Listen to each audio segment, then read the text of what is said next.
शुद्ध बीजा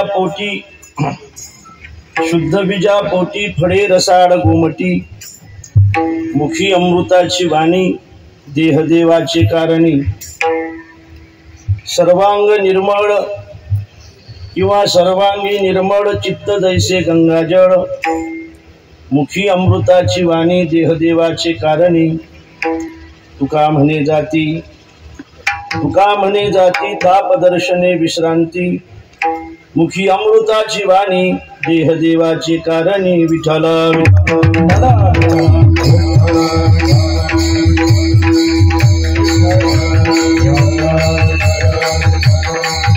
महायोग पीठे तटे भीमरथ्यावरं पुंडरीका यदा तूणींद्रैः समागत्य तिष्ठन्तमानन्दकन्दम् परब्रह्मलिंगं भजे पांडुरंगं पांडुरंगाकरो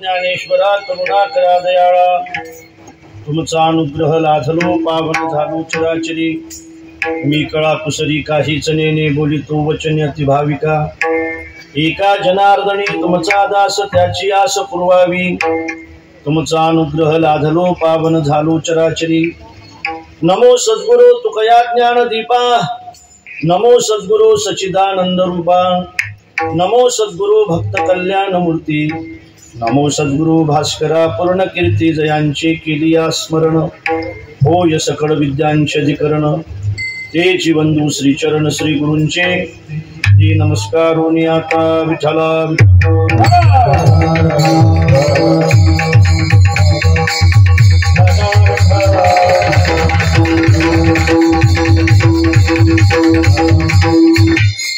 शुद्ध बीजा पोटी फळे रसाळ गोमटी मुखी अमृताची वाणी देहदेवाची कारणी वैकुंठवासी वच्छलाबाई सोपान आव्हाड यांच्या प्रथम पुण्यस्मरणाच्या निमित्ताने आजची ही कीर्तन रूपी सेवा आहे।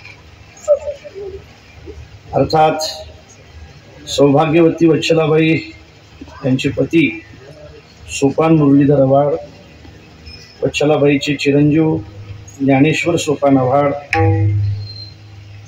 सौभाग्यवती सुरेखा अनंता नागरे ही त्यांची मुलगी आहे आणि हरिभक्तीपरायण आमचे परमस्नेही भागवताचार्य योगेश महाराज हे त्यांचे चिरंजीव आहेत। अर्थात जगन्नाथ भाऊ आहेत, मदन भाऊ आहेत, बद्रीनाथ भाऊ आहेत, श्रीपद भाऊ आहेत, विलासराव आहेत, पांडुरंग भाऊ आहेत, संतोष भाऊ आहेत, विकास भाऊ आहेत, विदुरजी आहेत, माणिक भाऊ आहेत, सुनील भाऊ आहेत, गणेश भाऊ आहेत, अक्षय, भूषण आणि सत्यम हे त्यांच्या परिवारातली सगळी मंडळी आहे पहा। हरिभक्तीपरायण योगेश महाराज यांनी आम्हाला या ठिकाणी येण्याबद्दलचा अत्यंत आग्रह केला आणि अत्यंत अडचणीच्या ठिकाणी उभं केलं।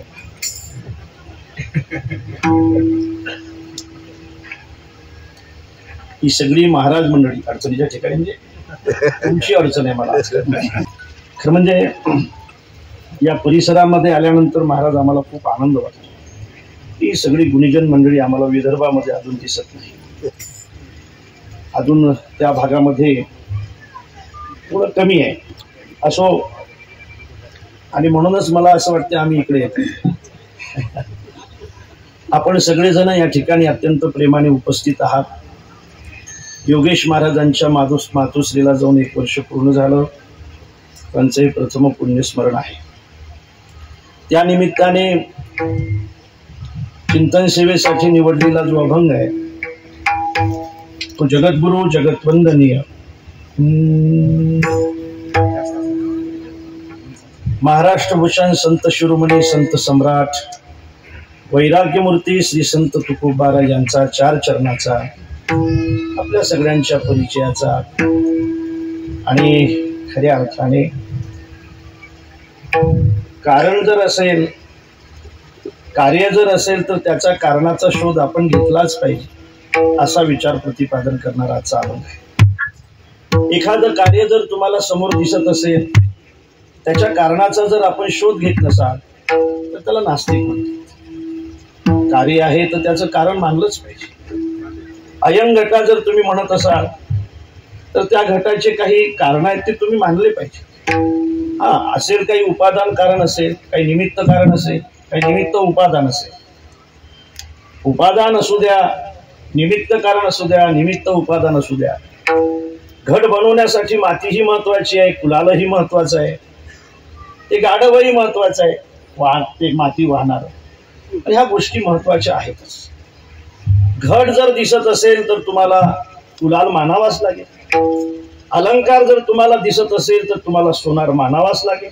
असंच ना, सोनार मानावाच लागेल. तुम्हाला पट जर दिसत असेल तर त्याच्या पाठीमागचा कर्ता सुद्धा तुम्हाला मानावाच लागेल.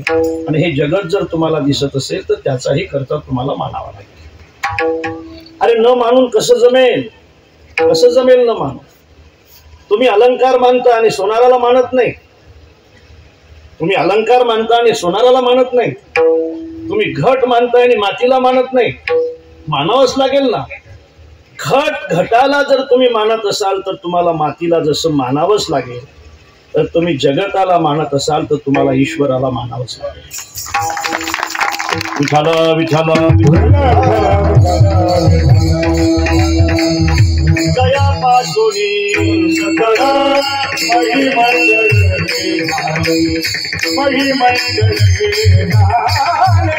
महिमंडळ दया पासोनी सकळ महिमंडळ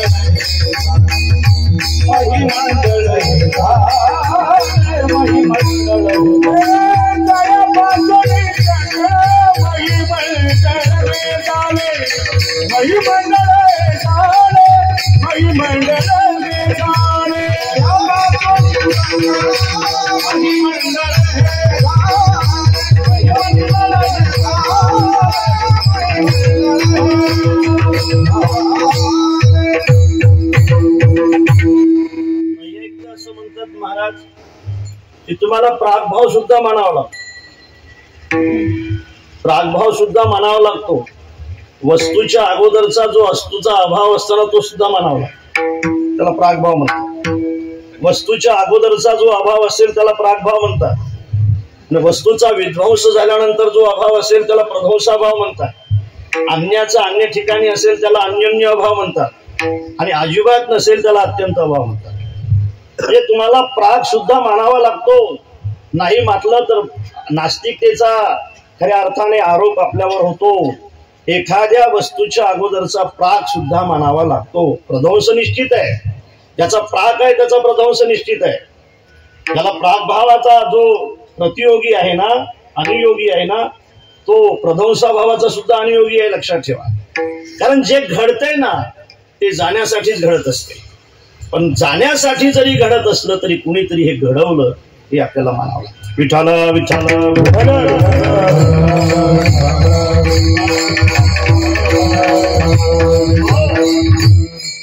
प्रागभाव हा अनादि आहे पण शांत आहे. अनादि आहे पण शांत आहे. प्रध्वंसाभाव हा साधी आहे नाही का? हो, साधी आहे आणि अनंत आहे. तो प्रध्वंस राहतो. आणि अन्योन्य भाव हा खऱ्या अर्थाने अन्याचा अन्य ठिकाणी असलेला अभाव हा सुद्धा खऱ्या अर्थाने अभावच आहे.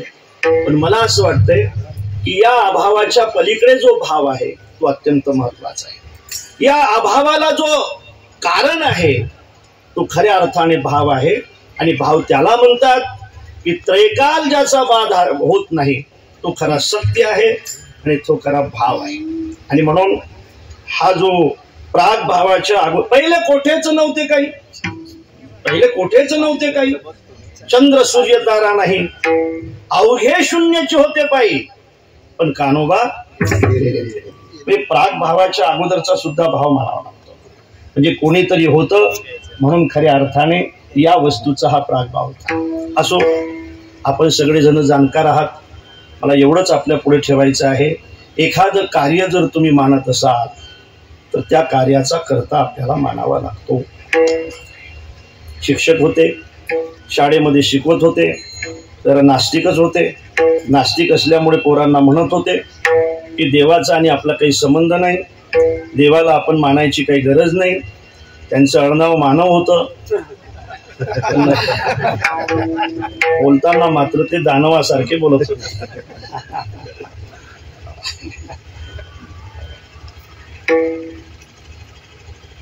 फायदा नाही तो पाठवचा तिकडे, काही हरकत नाही, पाठवलं। आणि म्हणून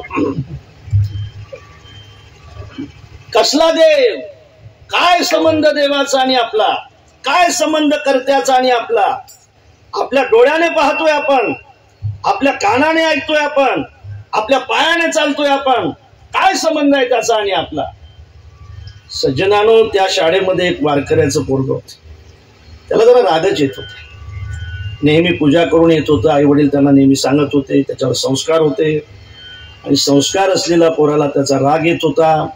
एक दिवस त्याने काय केलं, एक दिवस त्याने एक गणपतीचं चित्र काढलं, सुंदर चित्र काढलं फळ्यावर। दुसऱ्या दिवशी गुरुजी शाळेत आले, विचारलं चित्र कोणी काढलं रे? रामू तू काढलं का? म्हटले नाही साहेब मी नाही चित्र। शरद तू काढलं का रे?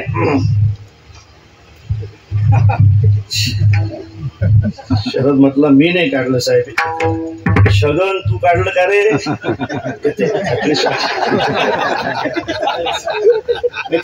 शगन घर बघ हे आहे का नाही, शरद हे सांगतो मी तुला दुसरं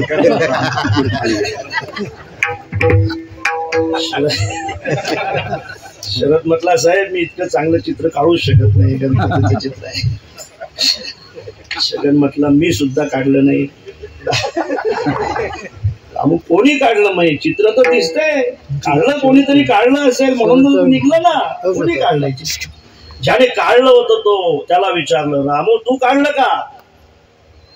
गुरुजी मी सुद्धा नाही काढलं। पण एक कसं निघालं हे सांगतो तुम्हाला।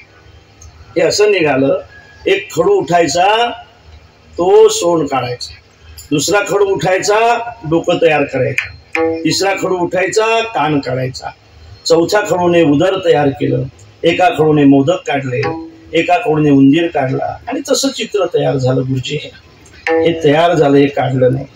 मूर्ख आहेस लेका राम्यात, मूर्ख आहेस।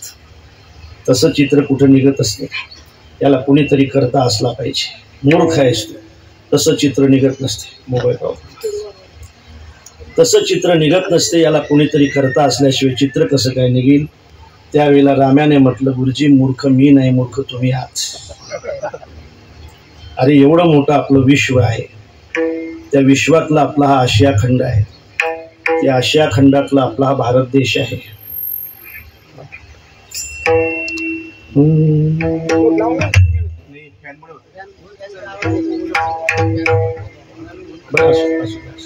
असलं की स्वरात लावून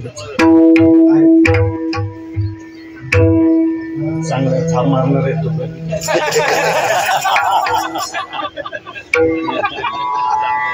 इथं जरी कमी मारलं तरी घरी मारावंच लागतात।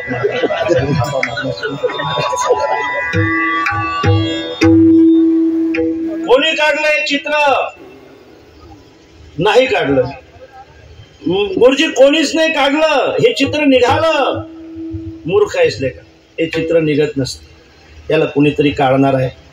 गुरुजी बोलत होतो मी, आपला हा भारत देश, त्या भारत देशातला आपला हा महाराष्ट्र, या महाराष्ट्रातला आपला हा जिल्हा, त्या जिल्ह्यातला आपला हा तालुका, त्या तालुक्यातली आपली जिल्हा परिषदची आपलं हे गाव, त्यातली ही जिल्हा परिषदची शाळा, त्या शाळेमधला हा फळा, त्या फळ्यावर चित्र काढण्यासाठी जर गुरुजी कोणी लागते, त्या विश्वाचं चित्र काढण्यासाठी कोणी नको का? विठ्ठल विठ्ठल विठ्ठल विठ्ठल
आम्ही मिळवले का बोलू बोलू हे असंच आहे बघा पूर्ण झाला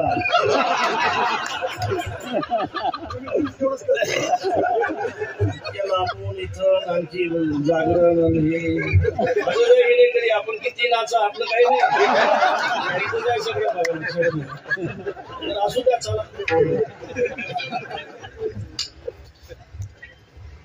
जनाबाईची सुद्धा ही तक्रार आहे आपली असेल यात आश्चर्य नाही. वर्ग असा आहे महाराज तिसरा की ज्याचे पहिले तांदूळ आहेत नंतर उडीद टाकतो. जोपर्यंत तांदूळ आहे तोपर्यंत उडीद लागणार नाही. उडीद लागले ना मग वेळही लागणार नाही. उडीद जर टाकत असेल ना का तुझ्या बापदादाने पहिले तांदूळ टाकलेले आहेत ते संपू दे, एक दिवस तू टाकलेले उडीद लागल्याशिवाय. आपला वर्ग असा आहे महाराज की आपण इतकं करतो तरी चांगलं का नाही. आपले पहिले उडीद आहेत, आता तांदूळ टाकतो. पण मला असं वाटतं की तांदूळ टाकणं थांबू नका, तांदूळ टाकणं थांबू नका, तांदूळ टाकणं थांबू नका. टाकत राहा, टाकत राहा, टाकत राहा. मी शपथ घेऊन सांगतो की तुम्ही टाकलेले तांदूळ एक दिवस तुम्हाला उपभोगायला आल्याशिवाय राहणार नाही. हे जसं आहे ना तसंच आहे ते. आपण टाकलेले तांदूळ आपल्याला एक दिवस भेटणारच आहे. आपण टाकलेले उडीद एक दिवस आपल्याला भेटणारच आहे. तसं आपण केलेल्या कर्माचं फल सुद्धा आपल्याला एकदा भोगावं लागणारच आहे. देवाला जर नाही तर मग आपल्याला कसं काय चुकेल. विषय असा आहे की फळ जर तुमच्या समोर असेल ते सुखाचं असो वा दुःखाचं असो त्याचं कारण आहे. वस्तू जर तुमच्या समोर असेल, वस्तू जर तुम्हाला समोर असेल तर खऱ्या अर्थाने नक्कीच तिचं काहीतरी कारण आहे. फळ जर तुमच्या समोर दिसत असेल ना तर तिचं नक्कीच काहीतरी कारण आहे. पण विषय आहे कारण बघा, कारण जर चांगलं असेल तर कार्यही चांगलंच आहे. कार्य चांगलं आहे. आता काय असते पहा, एखादं कार्य म्हटलं की त्याला आपण कारण म्हणतो. त्याला कारण काय असते. घट असेल तर त्याचं कारण काय, माती. पट असेल तर त्याचं कारण काय, तंतू. पट असेल तर त्याचं कारण काय, तंतू. सुख असेल तर त्याचं कारण काय, पुण्य. दुःख असेल तर त्याचं कारण काय, पाप. तसं फळ जर असेल तर त्याचं कारण काय, बी. एखादं फळ जर तुमच्या समोर दिसत असेल तर त्याचं कारण काय, बी.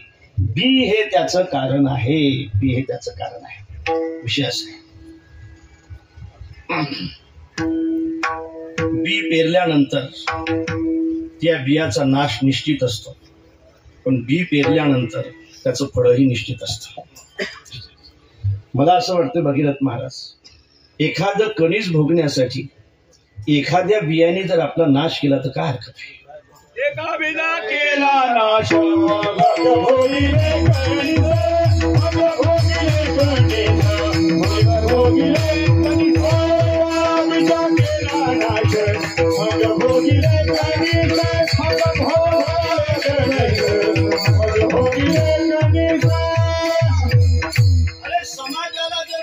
उपभोगायला भेटत असेल तर एखाद्या बियाणे आपला नाश करून घ्यायला काय हरकत आहे. हरकत आहे. सगळ्याच बियाणे जर ठरवलं की आपला नाही नाश होऊ द्यायचा, सगळ्याच बियाणे ठरवलं की आपण नाही पाया होऊ द्यायचं व्हायचं. अरे पाया झाल्याशिवाय इमारत कशी असेल महाराज. खांब झाल्याशिवाय मंडप कसा असेल, दंड झाल्याशिवाय पताका कशी असेल. कोणाला तरी तर दंड व्हावाच लागेल ना, कोणाला तरी खांब व्हावाच लागेल ना, कोणाला तरी पाया व्हावंच लागेल ना. तसं कोणाला तरी बी व्हावंच लागेल ना.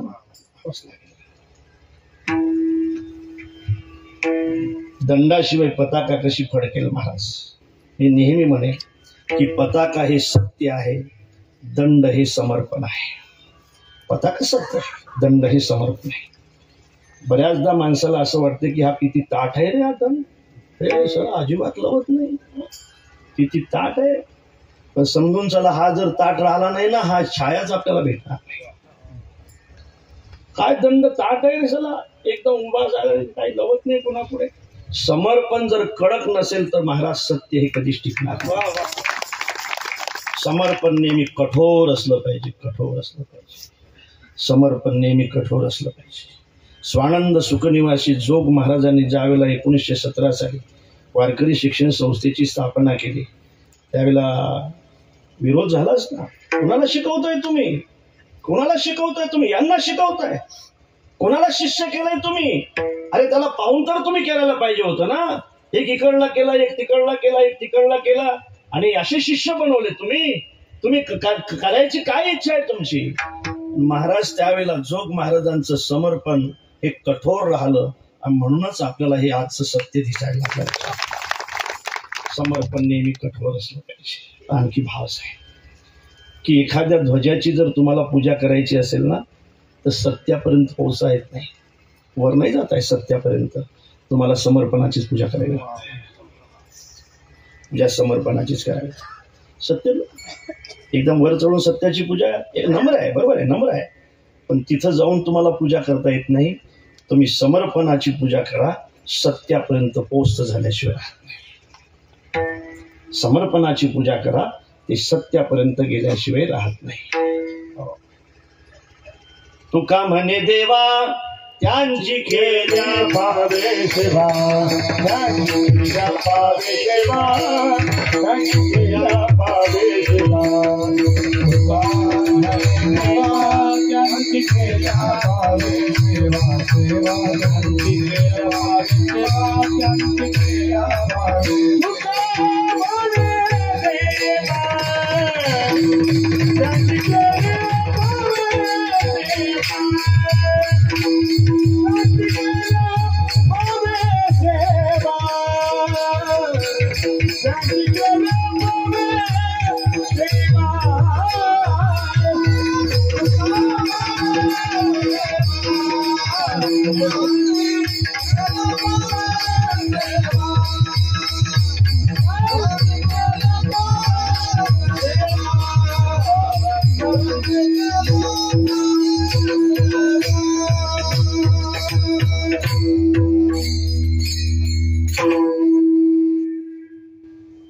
इकडे एरंडाचे गुराड आहेत का महाराज? एरंडाचे नाही, एरंडे दिसायला उसासारखाच असतो ना, गुराड नाही. काहून? त्याच्यात काहीच नाही ना. ज्याच्यात काहीच नाही त्याच्याकडे कोणी पाहतही नाही. ज्याच्यामध्ये गोडी आहे त्या उसाला मात्र लोक चरख्यात घातल्याशिवाय राहत नाही. अशी चरख्यात घालतात महाराज. एकदा घातलं ना, आणखी तिथून काढतात, आणखी डबल घालतात, आणखी काढतात, आणखी डबल घालतात. याच्यावरही त्यांचं भागत नाही.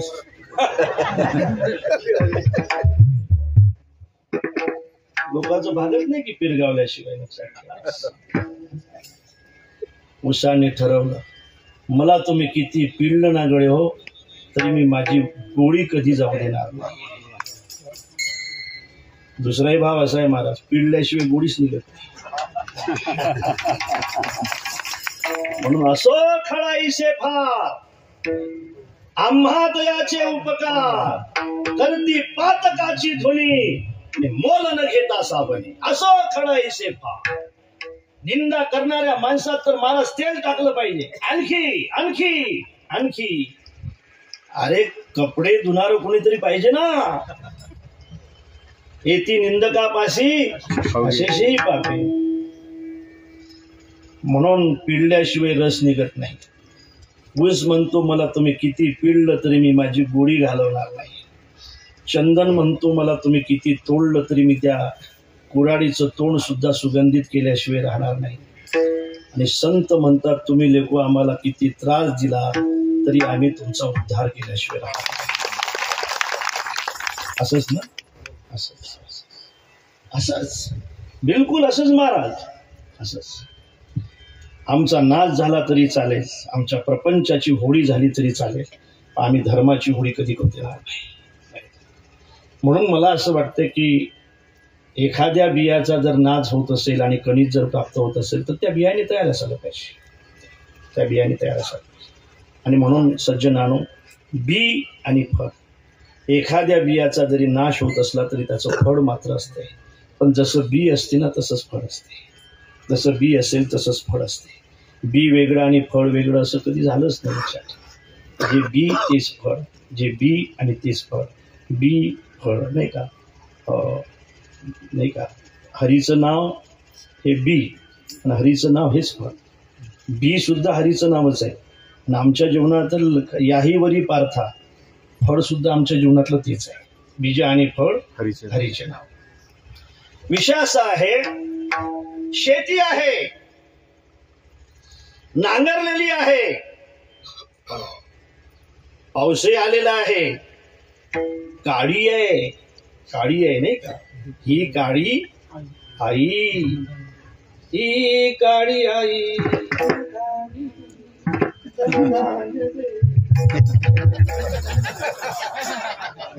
जोडते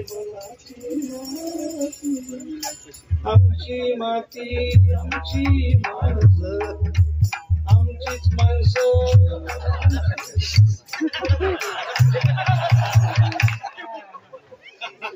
असा अर्थ आहे त्याचा. आमचीच माणसं, आमचीच माती.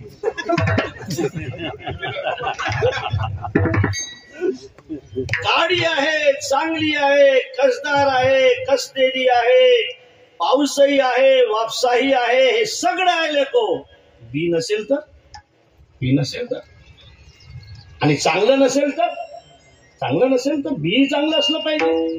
बी नसेल तरी फळ येणार नाही आणि चांगलं नसेल तरी चांगलं फळ येणार नाही. महाराज म्हणतात, निश्चिंत राहा, तुमचं बी जर चांगलं असेल ना तर फळ नक्कीच. शुद्ध बीजापोटी, शुद्ध बीजापोटी, शुद्ध बीजापोटी, शुद्ध बीजापोटी,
प्रमाण झालं तरी तुम्ही अजून नंतर या.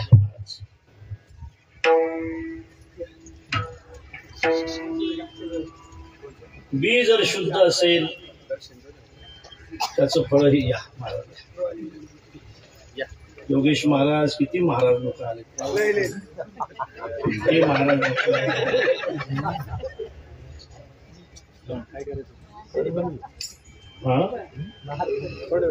परभणी आहे. तर मला जर माहित असतं तर तो चमचा उचला तिथं काही काम नाही त्याचं.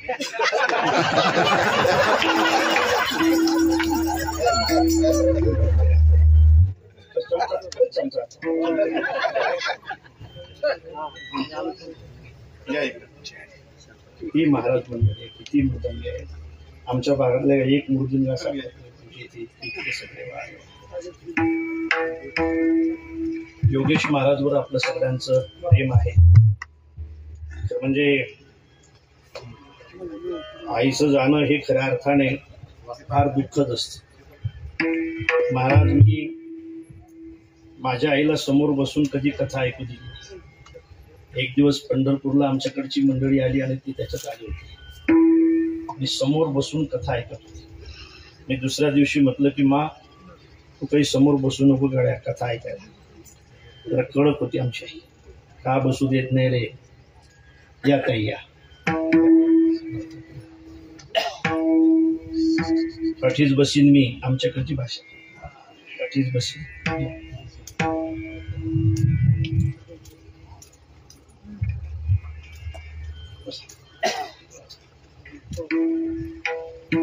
बरंच लांब आले.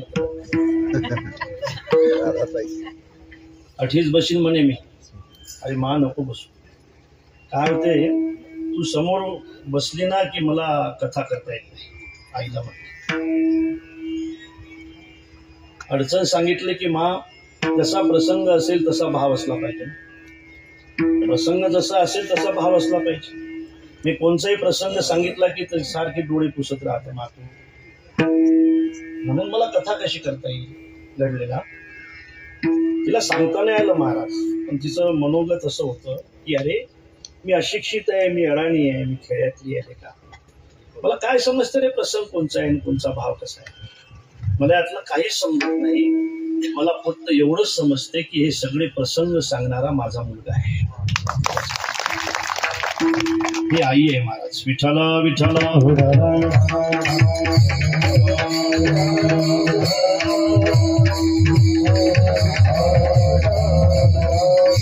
लाभाशिवाय प्रेम करणारी जात या जगातली एकमेव जात जर कोणची असेल तर ती माया. लक्षात करी लाभावीर प्रीती ऐशी कडवड्याची जाती. मतीची आची बालकाची राती. बालकाची राती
सगळी महाराज मंडळी या ठिकाणी उपस्थित आहेत.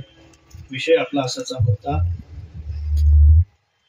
फळ जर चांगलं असेल तर त्याचं बी नक्की चांगलं असतं असा विषय. कसे असतात या अभंगाला लावण्याचे दोन भाग आहेत. एक भाग असा आहे की बाबा हे जर चांगलं असेल तर हे चांगलं असतं. हा जर अभंग इकडे लावला तर थोड्या शंका आहेत. त्यातली पहिली शंका अशी आहे की बाबा बी चांगलं तर फळ चांगलं. पण काही ठिकाणी आपल्याला असं पाहायला मिळते बी चांगलं आहे हो पण फळ चांगलं नाही. काही ठिकाणी बी वाईट आहे तर फळ चांगलं आहे. काही ठिकाणी बी चांगलं आहे आणि फळही चांगलं आहे. काही ठिकाणी बी वाईट आहे आणि फळही वाईट आहे. बी चांगलं नाही आणि फळही चांगलं नाही. पाहायला भेटते मला जसं आपल्याला. हिरण्यकश्यपू रूपी बी याला चांगलं म्हणाल तुम्ही. अरे हिरण्यकश्यपू रूपी जे बी आहे याला चांगलं म्हणाल तुम्ही. नाम घेऊन येते देवाचे. हे ब्रीद हिरण्यकश्यपूचे, ज्याला चांगलं म्हणाल तुम्ही, हिरण्यकश्यपी रूपी बियाला तुम्हाला चांगलं म्हणता येणार नाही आणि प्रल्हाद रूपी फळाला तुम्हाला वाईट म्हणता येणार नाही. इथं बी वाईट आहे, फळ चांगलं आहे. फळ चांगलं, बी वाईट आहे पण फळ चांगलं आहे. काही ठिकाणी बी चांगलं आहे तर फळ वाईट आहे. हो, पाहायला भेटते आपल्याला. श्रीकृष्ण यादव हे बी आहे, नाही, श्रीकृष्ण यादव हे बी आहे. संगतीसाठी सांगतो, श्रीकृष्ण यादव हे बी आहे, लालू प्रसाद यादव त्याचं फळ आहे. संगतीसाठी सांगतो. ते यादव आहेतच ना, ते नाही का, ते आहेतच ना, तर त्यातले बिचारे काही राहिले त्यातले हे.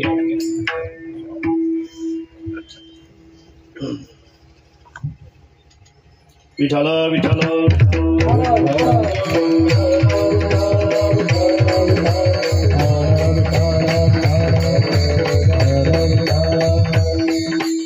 भोगी माणसं कोण्याही क्षेत्रामध्ये असू द्या ते क्रांती करू शकत नाही. खरं सांगतो तो, कोण्याही क्षेत्रामध्ये असू द्या ते क्रांती करू शकत नाही. मला असं वाटतं या देशामध्ये क्रांती व्हावी असं जर वाटत असेल तर योगीचीच गरज आहे. कोण्याही अर्थाने घ्या बरं का, कोण्याही अर्थाने घ्या, कोण्याही अर्थाने घ्या, कोण्याही अर्थाने घ्या, कोण्याही अर्थाने योगीच लाग. महाराज भरताच्या आणि रामप्रभूचा संवाद आहे. त्याने असं सांगितलं, स्नेहोदयांच सौख्यंच यदिवा जानकीमपी आराधनाय लोकस्य न मुंचते नास्ति मी व्यथा. खरं सांगू का भरता, स्नेहाने माझा त्याग केला तरी चालेल, मी परवा करणार नाही. आणि मी स्नेहाचा त्याग करायला तयार असेल, म्हणजे माझ्याबद्दल असलेला स्नेह, माझ्याबद्दल मी स्नेहाचा त्याग करेन, मी दयेचा त्याग करेन, मी सौख्याचा त्याग करेन. बोलू नका, बोलू नका साहेब, साहेब बोलू नका.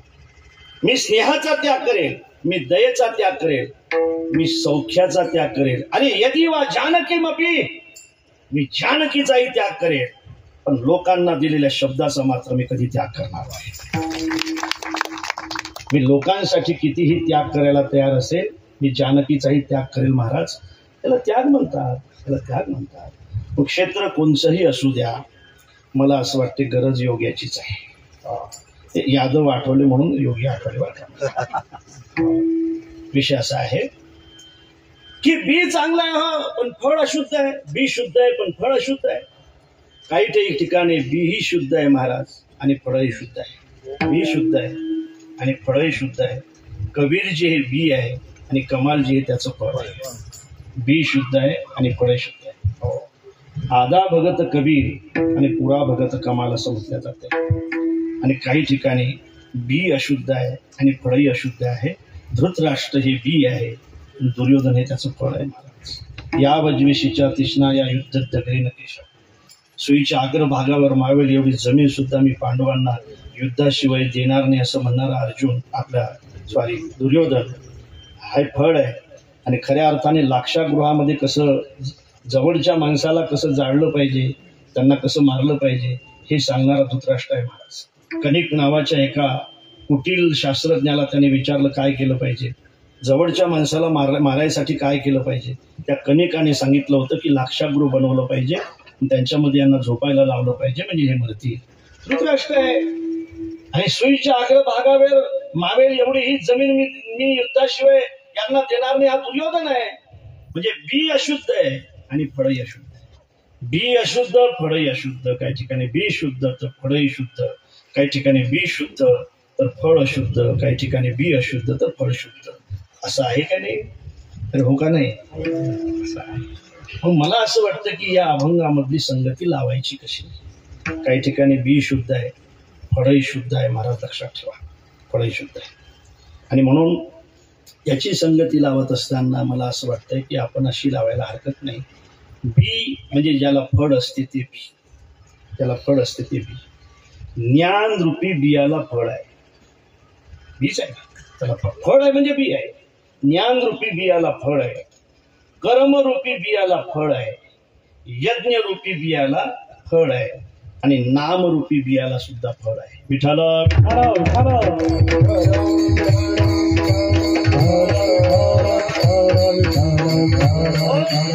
ज्ञान हे बी आहे आणि मोक्ष हे त्याचं फळ आहे.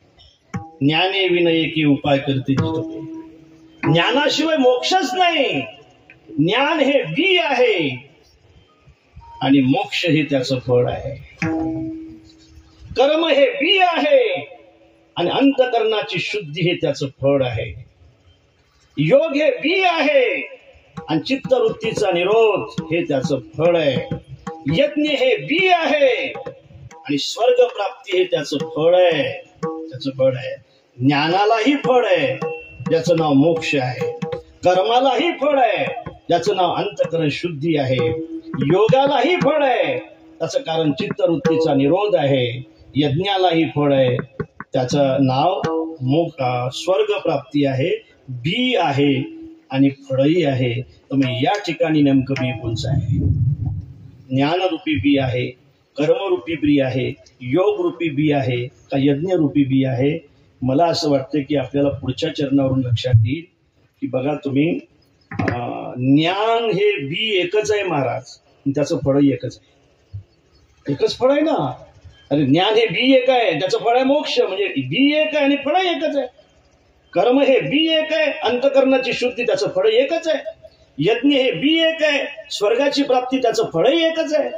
पण महाराजांना अपेक्षित हे आहे की बी एक असलं पाहिजे आणि फळ अनेक असले पाहिजे.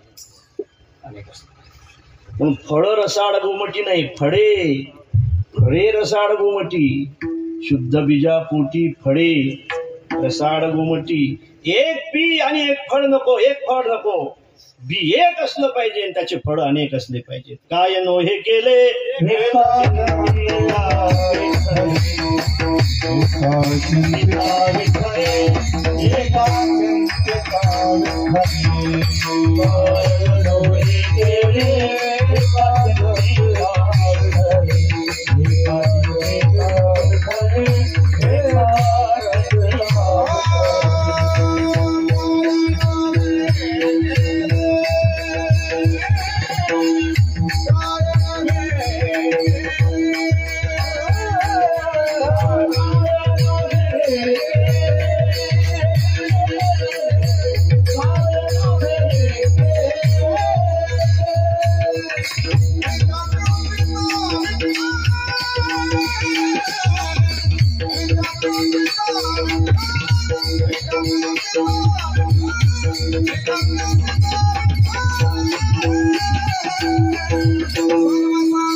या बियाला अनेक फळ आहेत. ते बी फक्त नामचिंतन रूपी बी आहे. यत्कर्मभिर्यत तपसा ज्ञान वैराग्य तश्चयत योगेन ज्ञान धर्मेन श्रेयोभिरतिरेरपि सर्ववत भक्ती योगेन मद भक्तो लभतेंजसा. जे ज्ञानाने प्राप्त होते, जे कर्माने प्राप्त होते, जे योगाने प्राप्त होते, ते सगळं माझ्या भक्तीने प्राप्त होते. जी भक्तीने प्राप्त होते ना ते योगाने नाही होत. जे नामचिंतनाने प्राप्त होते ना ते ज्ञानाने नाही होत.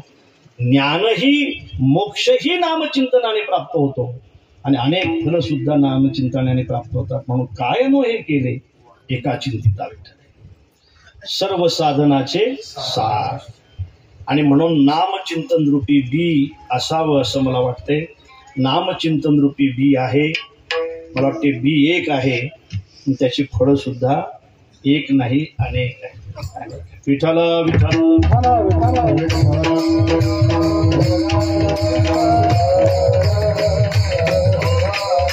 अंतःकरण शुद्धी हे नामचिंतनाचं फळ आहे. मोक्ष प्राप्ती हे सुद्धा नामचिंतनाचं फळ आहे. स्वर्ग प्राप्ती हे सुद्धा करू स्वर्गीची निशाणी हे सुद्धा नामचिंतन रूपी बियाचं फळ आहे. चित्तवृत्तीचा निरोध हे सुद्धा नामचिंतन रूपी बियाचं फळ आहे. अनेक साधनेने जे फळ प्राप्त होतात ते नामचिंतन रूपी बियाणे प्राप्त होतात. ऐकाकडे अनेक साधनेला महाराज सहकारी साधनेची गरज आहे. नामचिंतनाला सहकारी साधनेची गरज नाही. कालो कालोस्ती यज्ञदानेवा यथा कालोस्ती सज्जपे विष्णू संकीर्तन कालो नास्त्यत्र पृथ्वीपते किंतु स्वतंत्र मे वैतन काम कामित कामत. स्वतंत्र आहे. पारधी जर शिकार करायला गेला ना त्याला शिकारीसाठी शस्त्राची गरज आहे, वाघाला नाही. दिव्याला जर प्रकाश द्यायचा असेल ना त्याला तेलाची गरज आहे, सूर्याला नाही. सूर्य हा स्वतंत्र प्रकाशक आहे, वाघ हा स्वतंत्र खऱ्या अर्थाने शिकार करणारा आहे. असं नामचिंतनाला सहकारी साधनेची गरज नाही, ती स्वतंत्र आहे. अरे बाबा, कर्माला विधी निषेधाची गरज आहे नाही का, योगाला युक्त कालाची गरज आहे, यज्ञाला योग्य देशाची गरज आहे, ज्ञानाला वैराग्याची गरज आहे, सहकारी साधनेची गरज आहे. त्याला एका माणसाने कुत्र घेतलं. लोक आता गायीपेक्षा कुत्र्यावर जास्त प्रेम करतात, गायीवर नाही. संस्कार पहिल्या जन्मातले, त्यालाही कोणीतरी फिरवणारं होतं, यालाही कोणीतरी फिरवणारा भेटलं पाहिजे. हे तसंच असते महाराज. हे आपल्याला माहित असते की आपण त्याचं आहे ना, स्वर्गस्थितानाम हे जीवलोके चत्वारी चिन्हानी भवंती तेषाम गानम प्रशस्त मधुराच वाणी देवार्चन ब्राह्मण तर्पणंच. हे स्वर्गात जाणारे गिराईक आहेत नाही का, नरकात जाणारे सुद्धा गिराईक आहे. कार्पण्य वृत्ती स्वजनेषु निंदा कुचैलतानेश जनेषु भक्ती अतिवर्षा कटुताच वाणी नरस्य चिन्हम नरकादयश. इथूनच समजते सगळं, ज्याचं त्याला माहित असते नाही का. एका शिक्षकाने विद्यार्थ्याला विचारलं, बरं का महाराज, का रे शिक्षकाला पगार जास्त आहे, काम कमी आहेत, पगार जास्त आहेत विचारायला, इथले सोडून बरं का.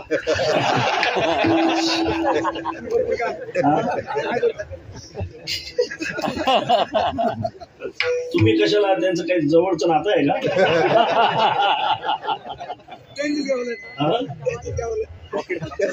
सप्त्याला आहे घोंगड कुठे या अध्यक्ष या.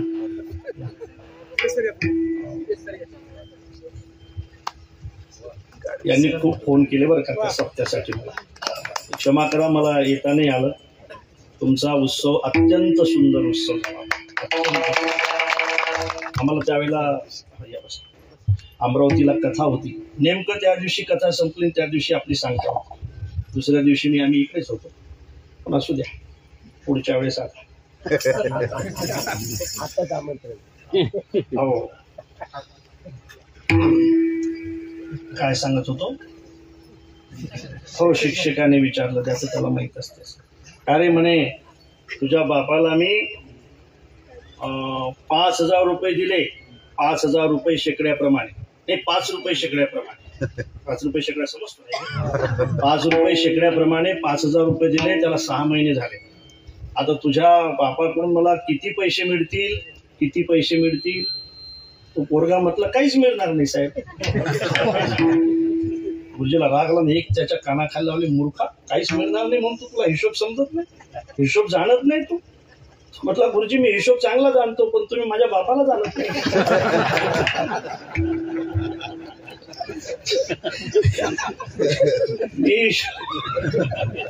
मी हिशोब चांगला जाणतो म्हणे, पण तुम्ही माझ्या बुडाला जाणत नाही म्हणे. तुम्ही ज्याचं घेतलं त्याला कधी दिलंच नाही वापस म्हणे. आणि तुमचं कसे काय? मी असं सांगत असतो की सहकारी साधन सांगत होतो. कुत्र आणलं एक विकत, 25,000 रुपयाचं होतं. ते घरी आणल्यानंतर चोर येऊ नयेत आणि चोरी करून याच्यासाठी ते होतं. एक दिवस चोर आले, त्याला ओलांडून गेले, चोरी करून निघून गेले. हे उठलं नाही महाराज, झोपलेलंच होतं. कुत्र परत केलं त्याने, हे घ्या म्हणे कुत्र तुमचं, 25,000 रुपये घेतले म्हणे, हे असं कुत्र दिलं म्हणे, चोरी करून गेले म्हणे. चोरी झोपलेलं, झोपायसाठी घेतलं म्हणे कुत्र. कुत्र काय झोपत असते का म्हणे? हे झोपलं म्हणे खुशाल. तो म्हणे असं काही करू नका साहेब, तुम्ही एक काम करा, हे लहानसा आता 5,000चं दुसरं घेऊन जा. हे दुसरं कशासाठी म्हणे? आता हे 25 आणि हे 5 आणखी 30,000 रुपये कशासाठी म्हणे? तसं नाही म्हणे, हे कुत्र झोपते का नाही म्हणे चोर आल्यावर. हे झोपलेलं हे झोपलेलं राहील आणि चोर आला की हे त्याला उठवायचं काम करेल. त्याला सहकारी साधन म्हणतात. ज्ञानाला सहकारी साधनेची गरज आहे, त्याला वैराग्य म्हणतात. कर्माला सहकारी साधनेची गरज आहे, यज्ञाला सहकारी साधनेची गरज आहे. त्याला योग्य देश पाहिजे, अशी पंचक्रोशी पाहिजे की ज्या पंचक्रोशीमध्ये गायीची हत्या होत नाही. या देशाची अशी एकही पंचक्रोशी नाही महाराज की या देशातल्या पंचक्रोशीमध्ये गोवंशाची हत्या होत नाही. आजही नाही, लक्षात ठेवा. ज्या सत्य अहिंसा और धर्म का पग पग लगता डेरा, वो भारत देश आहे मेरा. हरणाचं संरक्षण केल्या जाते, अस्वलाचं केल्या जाते, पण गाईचं केल्या जात नाही. असो, तिकडे मला जास्त आपल्याला घेऊन जायचं नाही. मला एवढं सांगायचं आहे की सहकारी साधनेची गरज आहे. नामाला मात्र कोण्याही सहकारी साधनेची गरज नाही. ते स्वतंत्र आहे, बी एक आहे, त्याचे फळ अनेक आहेत. त्या अनेक फळापैकी अभंगाच्या दुसऱ्याच्या मुखी अमृताची वाणी, मुखी अमृताची वाणी, मुखी अमृताची वाणी, मुखी अमृताची वाणी,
मुखी अमृताची वाणी हे पहिलं फळ आहे नामचिंतनाचं.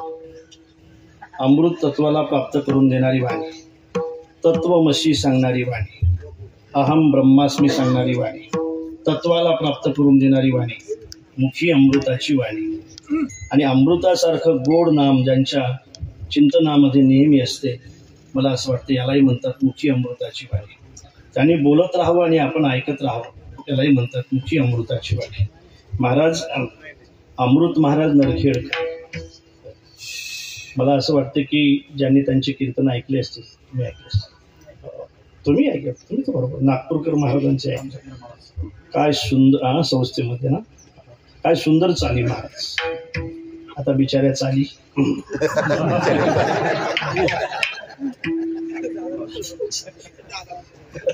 त्यांची एक चाल मला आठवते. नेनो ब्रह्ममार्ग चुकले उघडे पंढरपुरा आले, भक्ती पुंडलिकी देखी, पुंडलिकी देखी, उभे केले विटेवरी, उभे केले विटेवरी,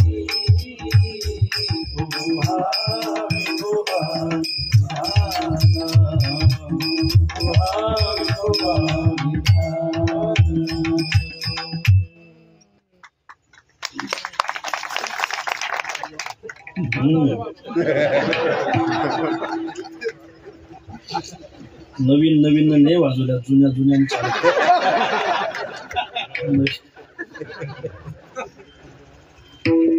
मुखी अमृताची वाणी, नामचिंतनाने अमृतासारखी वाणी तयार होते महाराज. पिंपळगाव म्हणून गाव आहे आमच्याकडे अमरावती जिल्ह्यात. व्यंकट स्वामी महाराज आले होते तिथे. स्वामी महाराज आमच्याकडे यायचे. आमचं विगाव नावाचं गाव आहे, तिथं 22 वर्ष सतत आले. तिथं त्यांना 7 का 10 एकर शेती सुद्धा त्यावेळच्या लोकांनी दिलेली आहे. स्वामी महाराज जर नसते ना लेपो, तर हा मृदंग इतका चांगला वाजलाच नसता. स्वामी महाराज जर नसते ना, तर ह्या चाली आपल्याला आपल्यापर्यंत आल्या नसत्या. लक्षात.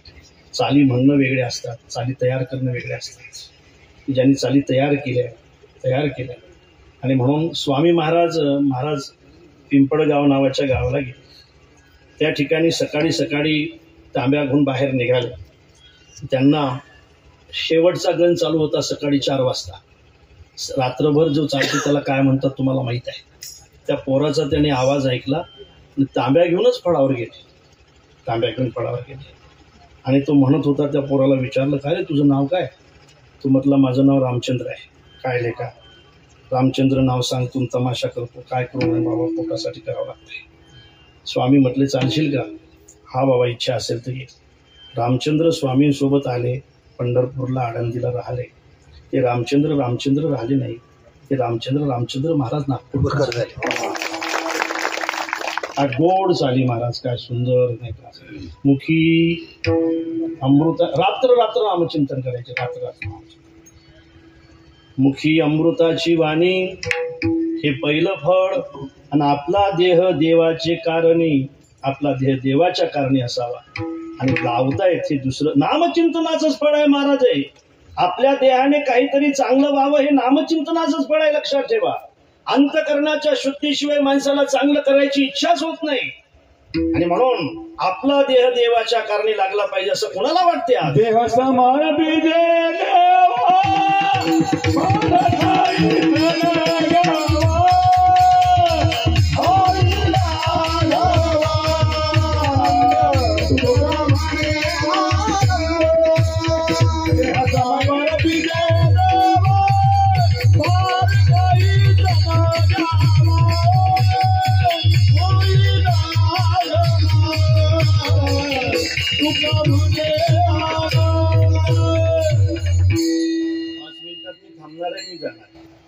मी चाल होण्याच्या अगोदर जाणार आहे बरं. तुम्हाला सगळ्यांना मस्त चाल म्हणायची. पण आम्हाला 12 वाजता यासाठी संपवायचं आहे. 5 वाजेपर्यंत बारामतीला पोहोचायचं आहे. तिथं कथा आहे 6 म्हणून 12 वाजेपर्यंत बारामतीला जायचंय म्हणून 12 वाजे जोडून आलं ते तसं म्हणून सांगितलं. आणि विठ्ठल विठ्ठल देवाचे कारणी असं म्हणतात की हा देह भाड्यासारखा वापरला पाहिजे. परमार्थ करत असताना, धर्म कार्य करत असताना कसा वापरला पाहिजे? भाड्यासारखा. पहिले महाराज भाड्याने सायकली भेटायच्या ना, स्टँडजवळ स्टँड असायचं तिथं नाही का. ते तिथून माणसं सायकली काढायची आणि ती काढल्यानंतर तिचं ऑइल पाणी करायची नाही का. हवा पाणी ऑइल पाणी वगैरे सगळं व्यवस्थित करायचे मग द्यायचे ना. ऑइल पाणी करून नाही द्यायचे. हवा भरावच लागत होती. हवा भरल्याशिवाय ती चालत नव्हती समजा. पण एखाद्या वेळेला तिला जर तुम्ही तिकडे नेलं तर ती भाड्यासारखी जशी आपण वापरत होतो, लोटून दिली की नाही, हे तुझं जे चाललो. भाड्याच्या सायकलीचा जसा माणूस विचार करत नाही, हे जरा जुनं झालं. हे भाड्याच्या गाद्या बघा ना तुम्ही, भाड्याच्या गाद्या, त्या गाद्या बिछाई काय वापर, किती चांगली वापरतात लोक. ते पाहुणे पांघरायला येते तर आथरायला येते गादीच. तसे पहिले भाड्याने घोडे भेटायचे. भाडी याचे घोडे आणले निजधामा रोकडे, ते आहे की गेले कुणीकडे हे स्मरेना पुढे जो जैसा. भाड्याचं घोडं जसं भाड्यासारखंच वापरलं पाहिजे. भाड्याची सायकल जशी भाड्यासारखीच वापरली पाहिजे. वापरतात लोक. भाड्याच्या गाद्या जशा लोक भाड्यासारख्या वापरतात, तसं या भाड्याने सुद्धा हे भाड्याने भेटले हे भाड्यासारखंच वापरतात. धर्म कार्यासाठी नाही ना बाबा, हे भाड्यासारखंच वापरलं पाहिजे. पण काय करता, भाडे बिचारे तिकडे भाड्यासारखं वापरतायत. म्हणून देह देवाचे कारणे हे नामचिंतन रूपी बियाचं दुसरं फळ. सर्वांग निर्मळ, सर्वांग निर्मळ निर्मळ, सर्वांग निर्मळ निर्मळ,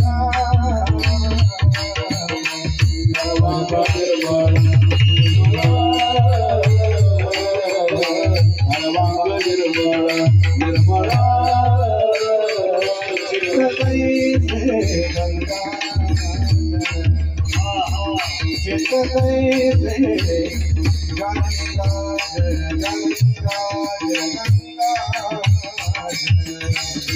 मुखी अमृताची मुखी अमृताची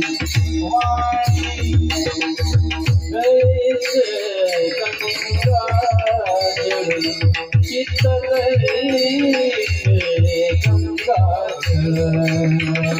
मुखी अमृताची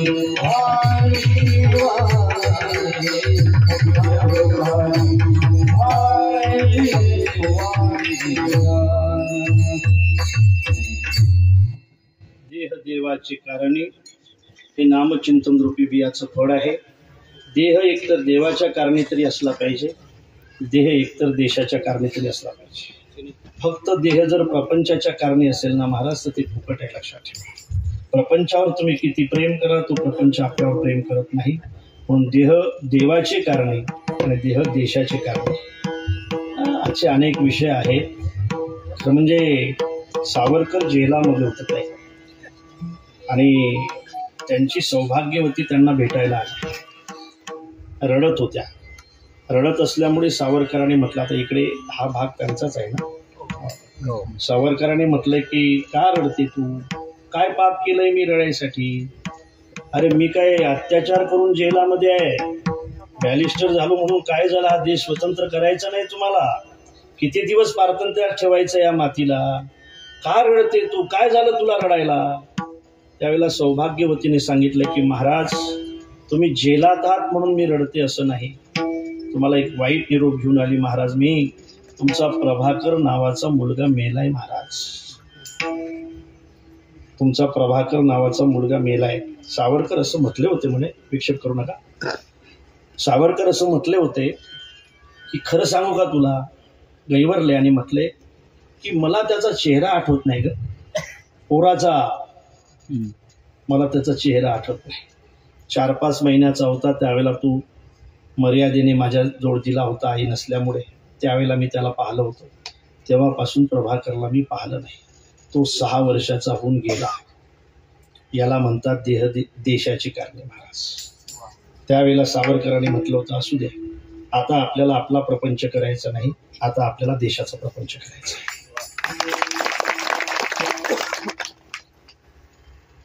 मला असं वाटतं की हे सगळं फक्त ऐकण्यासाठी नसलं पाहिजे महाराज, हे कुठंतरी सावध होण्यासाठी असलं पाहिजे. जब घायल हुआ हिमालय खतरे में पड़ी आजादी, जब तक ते सास लड़े हो अपनी लाश बिछा दी, क्या लोग थे वो दीवाने, क्या लोग थे वो अभिमानी, जो शहीद हुए है उनकी अरे जरा याद करो कुर्बानी. तुम्ही तिकिटासाठी भांडत असाल तर का याद करो कुर्बानी. तुम्ही जर हे सगळं करत असाल तर जरा याद करो कुर्बानी. हे तू ऐका 75 वर्ष झाले ना फक्त, विसरलात तुम्ही. म्हणून सज्जनानो, आदर्श हा नेहमी मोठा असला पाहिजे आणि मोठ्याचा आदर्श नेहमी कृतीमध्येही आला पाहिजे. म्हणून एक तर देह देवाचे कारणे, नाही तर देह देशाचे कारणे. आणि म्हणून देह देवाचे कारणे हे नामचिंतन रूपी बियाचं फळ आहे. सर्वांग निर्मळ हे सुद्धा नामचिंतन रूपी बियाचं फळ आहे. चित्त जैसे गंगा जळ हे सुद्धा नामचिंतन रूपी बियाचंच फळ आहे. गंगाजळ असं आहे की तुम्ही कुठेही न्या त्याच्यामध्ये विकार होत नाही.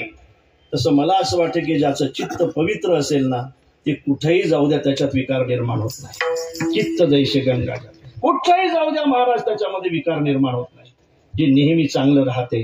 आणि म्हणून चित्त जैसे गंगाजळ हे अखंड नामचिंतन रूपी बियाचं फळ आहे. इथं झालेच, पण शेवटचं फळ आहे आत्यंतिक दुःखाची निवृत्ती आणि परमानंदाची प्राप्ती.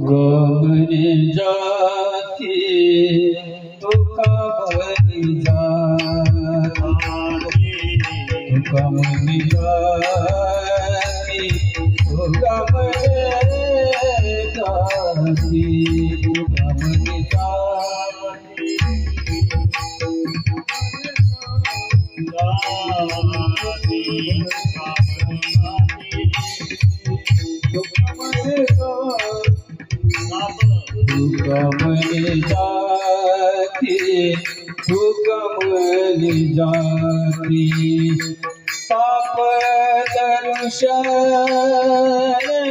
विश्रांती पाप दर्शन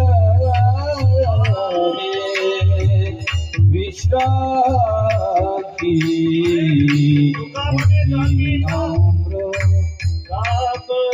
पाप दर्शन विश्रांती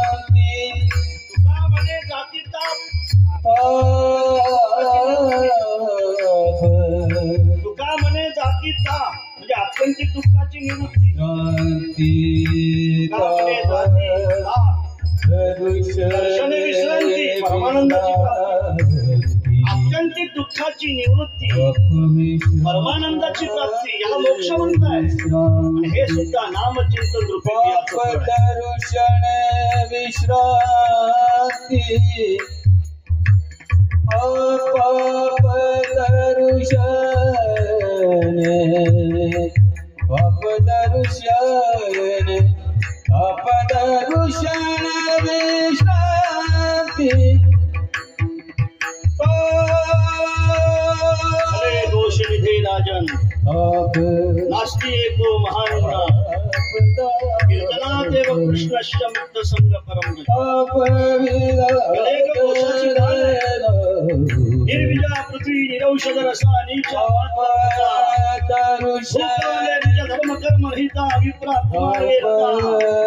भार्या मृत विरोधिनी पुरनता पुत्रा पितु सुषता हा कष्टम खरु वर्तते कलियुगो धन्यानराय कलियुगे पापाची कलियुगामध्ये एक प्रधान साधन आहे ते म्हणजे नामसंकीर्तन नास्ति एको एक गुण मात्र फार मोठा आहे कृष्णश्च मुक्त संघपर्यंत भगवंताच्या नामचिंतनाने जर मुक्ती असेल ते जर सगळ्यांना घेणं शक्य असेल या युगामध्ये दुसरं साधना करायची नाही फक्त